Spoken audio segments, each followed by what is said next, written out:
same experience whether they see you on mobile, whether they see you, in the store, or maybe on a billboard when they're driving on the freeway. Every touch point is important, so that customer experience in that journey, all the way to the in-store or however they make that purchase. It may be on a .com site or Amazon, or there's a lot of ways to purchase. So I think that, as long as the communication is clear and they're leveraging those effectively, they're going to have a good strategy.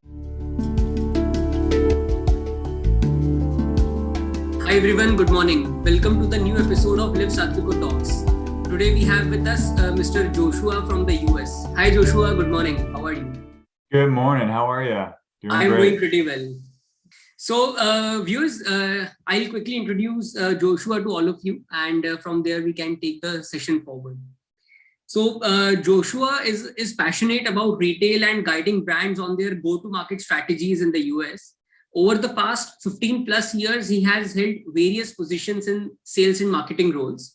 For the past 7 years at Bay Cities, he has supported brands in executing high visibility display and packaging programs in retailers like Walmart, Target, Costco, and Kroger, to name a few.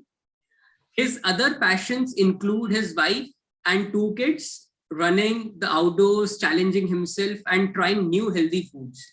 So Joshua, I really appreciate your time today on the call. So I'll take up my first question. So of course you have been into this branding and display arena. So what are the different types of retail displays that you have seen in food retail space, and which among those are the most popular ones? Yeah, absolutely. I think within the grocery space, there's a wide variety of display types that you'll see in there. So when you go into a store, you can see small floor stands, you can see quarter pallets, even half pallets, which are a little bit larger. You may also see things that are sidekicks or power wings that get kind of hung on different units within the store. So I think really depending on what retailer, what product, and what location it's going to be in the store is really going to dictate what that display looks like. And the other thing is also like the velocity. How much product are they looking to sell? So I think that really also guides the display decision process also. Awesome.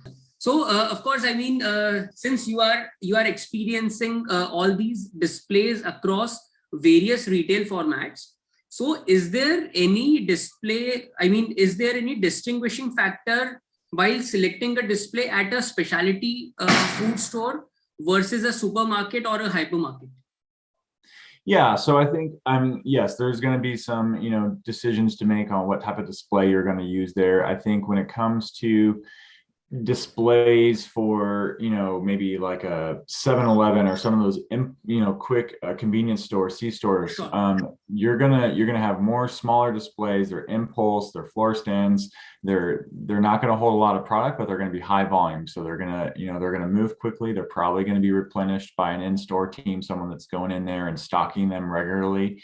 So there's opportunities there. Now, larger displays, larger programs that are going to be sitting on the floor a little bit longer. Maybe it's for, stocking stuff, or maybe it's for, a Thanksgiving holiday or something like that, where there's going to be a little bit longer time on the floor. They may put more product in there. So you're going to require a larger display. So you typically see that with like breads and cookies and larger items like that in grocery. Sure. Awesome. So, of course, successful brands recognize the need to integrate both the physical promotions and digital ones, whether, that is done through a website, through email newsletters, or on their social media channels into their marketing practices. So, what is your advice to the growing brands in this space? Well, I think it's really important to, look at the omni-channel approach, where you're trying to find the best messaging you can to, target that community, right? So there's a lot of different ways to do that. You got social media, you got your websites, you got personal brands as well. I think the future is really transitioning to where, brands aren't just they're individuals, they're actually people, and those people are representing those brands, and you can really speak out. So like for me as a person that works for Bay Cities, like I can actually talk and do these types of interviews where in the past that wasn't very common. So people get to know the brand a little bit more intimately than just seeing, these big figureheads. Like these are regular people like me and you that are having conversations and sharing our expertise in the space. So I think that, the biggest thing that they can be doing is making sure that messaging is clean and concise across all of those different channels so that they have that same experience, whether they see you on mobile, whether they see you, in the store, or maybe on a billboard when they're driving on the freeway.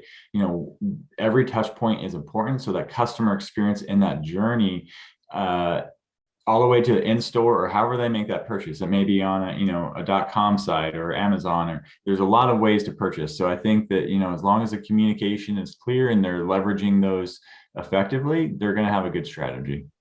Awesome. So coming down to the quality or the packaging material which is used to make these displays. So now, of course, we all talk about environmental friendly products which we consume and all. So what is your take on using the environmental friendly, let's say, stuff to make these displays? One, when it comes to corrugated packaging displays or corrugated packaging, it's a very sustainable item, right? They grow from trees, and we're able to recycle them up to 7 times. So it's by nature, it's a sustainable item. Now, when it comes to other types of packaging that may include like foiling or plastics, or maybe some of these recyclable materials or compostable materials, I think there's a long journey ahead. I think there's a lot of education that needs to be happening. And I think it's important for consumers as well as the brands to really fully understand that process, because, when it comes to recycling, if you only want to use recycled goods, you also have to have new goods put into that so that you have recycled goods. So a lot of people forget about that process. So it is a balance of like, okay, we don't want to use plastics, but plastics are important. They've been keeping our food safe for a very long time, and there's a reason for it. So there are technologies that are, advancing and getting better so that we can be more sustainable. But I think it's just looking at the options and what makes best sense for your industry and really doing the research, because you may invest in some of these more expensive, sustainable items, but they may not really be as sustainable as you think. You may not be able to throw them into the regular trash.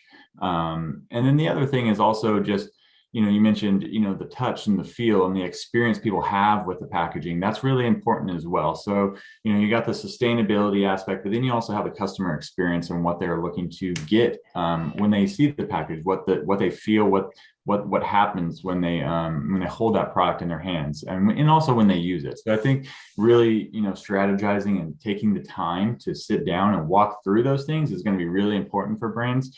Obviously, I know some of them just need to get the product out and launch it, but I think if you can sit down and come up with a strategy, it will, long term, it'll be successful. Right.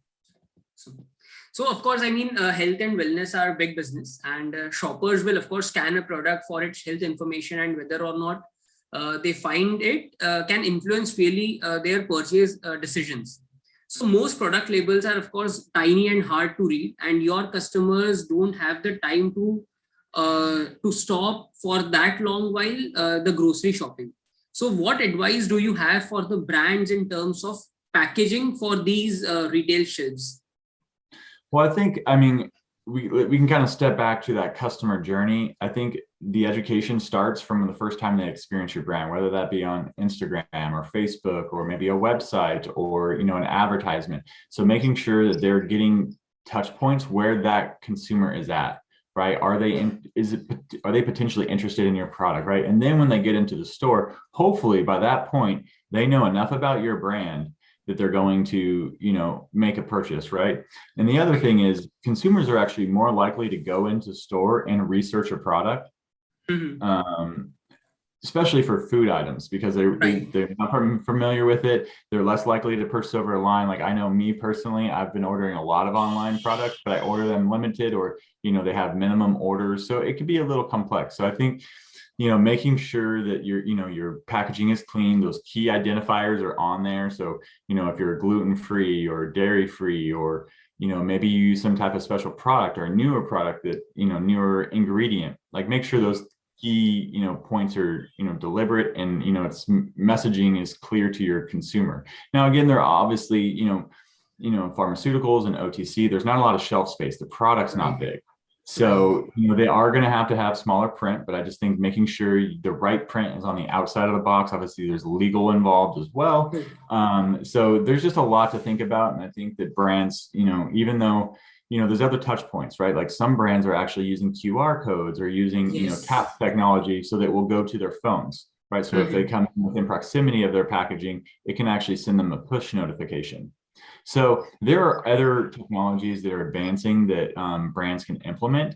Again, I think it just comes to the resources that they have available to them to invest in that type of Right. execution. I have a kind of an off-track question here for you. So, if Yep. I were to ask you your two medium or long-term goals, what would they be? My medium and long-term goals? Yeah. Wow, that's a really great question. I think my short-term goals is really to focus on the daily things, right? Like I think life is I try to keep it as it comes, right? One day at a time. You just can focus on what you can control right now. You can't focus on the past, you can't focus on the True. future. So I think for the short term, I think really individuals should be focused on their health, their mental health, their well-being, the things that they can control, because there's so much in this world that's happening right now that's out of our True. control. And it's Absolutely. scary, right? Like, Yeah, and so I yeah. think that there's a lot of opportunity for people to, invest in themselves right now. And then, for the long term, I think I really want to help more people. I want to be able to, whether that is through business or through personal or, maybe through philanthropy support, like I want to help more. I think that like as an individual, when you help others, it feels good. And it even feels Yes. better when you help others without any type of reciprocation or, expectations on getting something back. You're just Right. loving, sharing love and sharing kindness with others. Like I think that is kind of my long-term goal, is to continue down that kind of lifelong learning path. Awesome.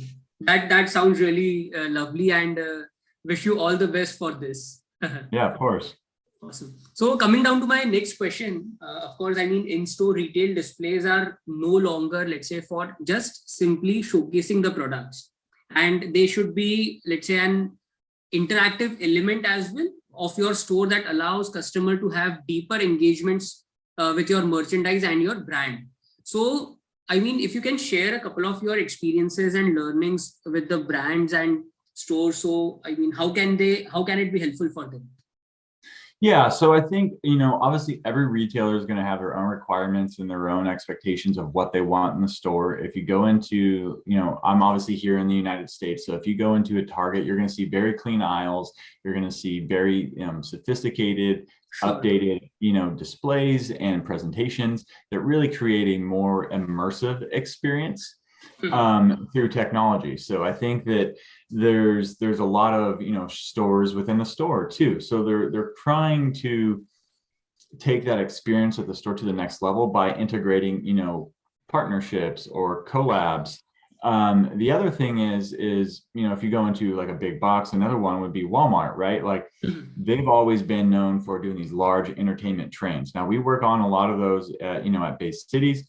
But what's important about those is it's not just for the big entertainment properties anymore. These are now Of influencers course. that are going out and doing these types of displays. These are also brands that are just dominating and creating, they have enough product, right, to make a full pallet train. Yes. I think that there's a lot of value in finding ways to be involved in those types of promotions. It's a lot easier when it's, maybe it's a big, brand like Star Wars, or, it's an entertainment property or something where there might be some push, but there are other opportunities, I think, to mix and match merchandising to create a unique store experience. So something that we've been doing is cross merchandising. So you'll actually have a display where we have, food and apparel and Right. Oh, is it? toys and bedding and all of the, so it's kind of a one-stop shop. So you can come in and get all the brands or all of the supplies you need. Maybe it's for a specific holiday. Maybe it's, I don't know. I think it's Cinco de Mayo is one that I love. I love tacos. I love, but if what we could create would be a display where, you can get all of the things you need to have a great Cinco de Mayo event, right? And so there's ways to create in-store experiences by doing that. Now, sometimes, I think a lot of those in-store activations have gone away just because of the Yes. pandemic. They are starting to come back. You're seeing that in the club channels. You're also seeing that a little bit in the stores. it just depends on where you live and what that, the regulations are in that area. So I think there's still a lot of opportunities for in-person. People are going to stores. When I go to local stores, there's still a lot of people out. Right. So there's still hope. Not everyone's sitting at home ordering on Amazon. I think Right. people, And going to a store is altogether a different experience. So, I mean, it is also fun, right? Walking down the right. picking products. So that is also fun. So, yeah. Yeah, absolutely. Yep. People like you make it more interesting with these lovely displays. So, I mean, yeah. Thank you. I appreciate that. Yeah. Yeah, there's a lot of us out there helping, try to create a unique environment in the retailer. I mean, they give us that opportunity. I think it's we got to be grateful and understand and humbled that the retailers allow us those opportunities, right? Because, they're the ones that say, hey, look, we want to engage in that. We want our customers to have that type of experience. And that's what I think is the real thing to pay attention to, is that those retailers want consumers to actually enjoy shopping there. Right. They want the emotional connection. Now, some of that is, branding and marketing and what they want, but I think it's also they're really trying to connect. They really want to make sure that they're listening to their customers. Brands are doing that more intently. I think as Gen Z comes up, they're going to be that deciding factor as well. So I think that brands need to be more attentive and like focusing and listening to what their audience is saying. Right. Awesome. So coming down to my last question for this session. So if you can name a couple of retailers that you have seen creating a couple of in-store displays, and which approaches do retailers try in their own store? If you can. Yeah. I mean, I think I've mentioned a couple of those. I mean, they're the ones that are really out there pushing it are going to be Target and Walmart and some of those Kroger channels where they're really looking to innovate. There are some smaller stores. So you got Five Below. That's a newer, discount store that's coming out there. There's a lot of pop-up stores. So I think that is really just trying to reach out to those retailers and build relationships and ask for those opportunities. Because I think what a lot of people do is they assume they just can't do the opportunity, so they don't ask. So I think, my recommendation is come up with those presentations, create those renderings, create those storyboards to show to the buyers in advance, and you're more likely to get a yes when they don't have to come to you and do this dialogue. Like, they're busy. So I think, when it comes to these experiences, bring it to them and they're willing to execute it if it makes sense, right? And I think the other thing is making sure you have strong supply chain partners and strong pack-out partners when you're executing those types of programs. For us, I think it's worked to have a turnkey solution where we're really working from the design phase to the structure to actually manufacturing it, going through the pack out and build process, and then helping manage the supply chain and getting those out to retailers. Because having a dedicated team that does everything is going to be a lot easier than having to transfer it from, to the port to a 3PL, then to another facility, and then to another facility, and then you got to get it to DC. So I think, trying to reduce the touch points that you have during the supply chain process, and like getting it from point A to point B, which is into the consumer's hands, making sure you're thinking about all those steps, because it's kind of important. So I think back to, what retailers are going to be, asking for those things. I think Walmart is. Target, they're a little bit of a different ask. They're really trying to innovate. They want more technology. They want a more experience. So it's going to be a cleaner look. You're going to see it on the shelf. It's not going to be on the floor. So it's going to be in line. But it's amazing what they're doing. So if you ever have a chance, you should get out to a newer Target. They look great in stores. Awesome. I think these were really great insights, Joshua. I mean, thank you so much for your insights. And I'm sure this would be really useful for the viewers and the brands who are now willing to get into the offline retail, right? Because visibility is something which is very much required for, of course, the growing brand also, and for the old brand also.